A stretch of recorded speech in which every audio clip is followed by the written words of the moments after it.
Hello, Steve White, Trek Boy 89 for Steve Arts 89. Well, I thought I was done with Star Trek today, but there's more.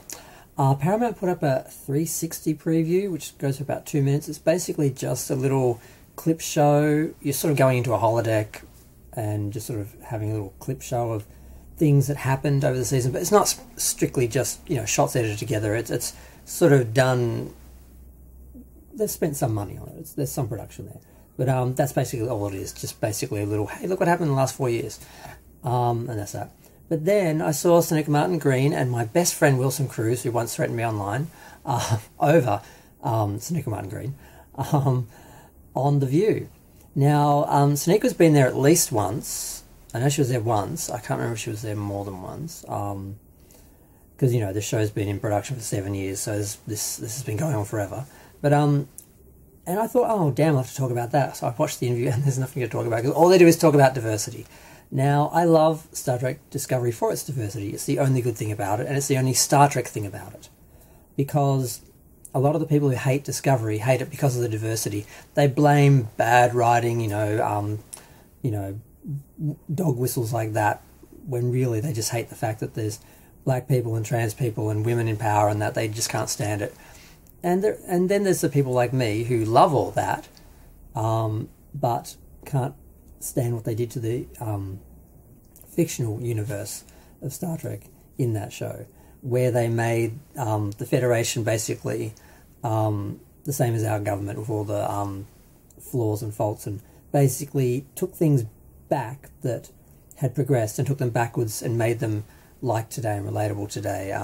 Now, the Starfleet is racist and doesn't like asylum seekers and doesn't like immigrants and God, what else did they do? And then of course they had it burn out and then die for 100 years, and the whole galaxy basically became separatists and isolationists again, and then everything went backwards. They did all this to Gene Roddenberry's perfect utopian universe that we used to fantasize about and dream about being in, and they went and made it something that we wouldn't want to be a part of. So that's my problem with the show.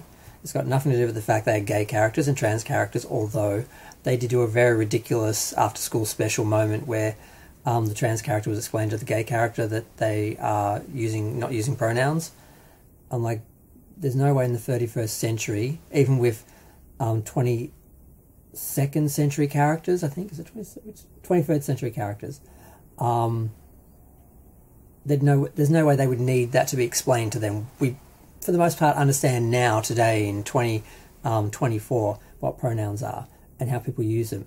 A lot of people don't accept them or agree with them, have problems with them, homophobic, transphobic, whatever, but they at least understand them. We don't need really to explain that to people anymore. The idea that you would have to explain that to a gay person in the 31st century, although... Yeah, it's a 31st century character explaining to a 23rd century character what pronouns are. It was ridiculous. It was breaking the fourth wall.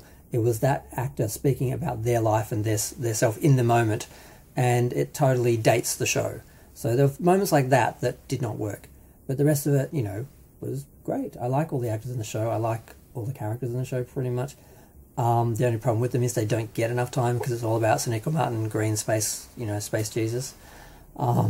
And it's not her fault. I think she's a wonderful person and a good actor. I've seen a lot of interviews with her and she seems really nice. I'd love to meet her. I don't know how I'd handle that conversation, because what happens when she says, "Oh, so do you like the show?"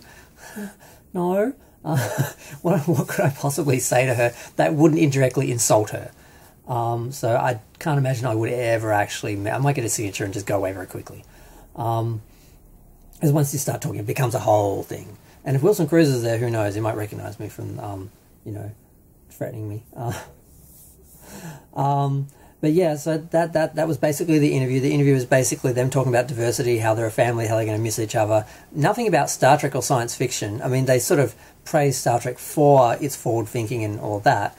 But that is a big element of Star Trek that Whoopi pointed out that people are trying to act like is new when it's not. But yeah, so that was interesting. I wasn't expecting that this morning. I didn't have that on my, on my lotto sheet or whatever. But they nearly made each other cry, because I think I heard this story before. Some English guy came up to her and said, "I watched that show. I saw the universe through your eyes, and it made me look at race differently.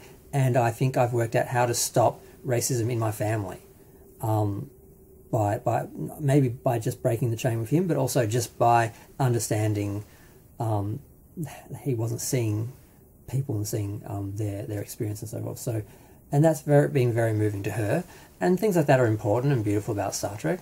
But yeah, so Star Trek diversity was discussed, and Star Trek Discovery was kind of ignored, which is probably how it should be.